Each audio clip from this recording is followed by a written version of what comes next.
حضرت عائشہ رضی اللہ تعالیٰ عنہ نے بتلایا کہ میں نے نبی کریم صلی اللہ علیہ وآلہ وسلم کے ساتھ حجۃ الوداع کیا۔ میں تمتع کرنے والوں میں تھی اور ہدی یعنی قربانی کا جانور اپنے ساتھ نہیں لے گئی تھی۔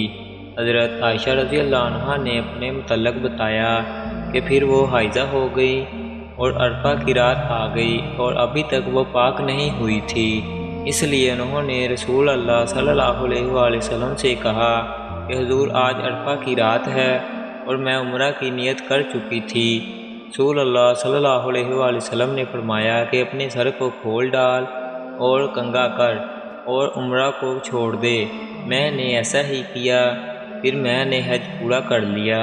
اور لیلۃ الحصبہ میں عبد الرحمن بن ابو بکر کو حضور صلی اللہ علیہ وآلہ وسلم نے حکم دیا وہ مجھے اس عمرہ کے بدلے میں جس کی نیت میں نے کی تھی تنعیم سے دوسرا عمرہ کرا لائے۔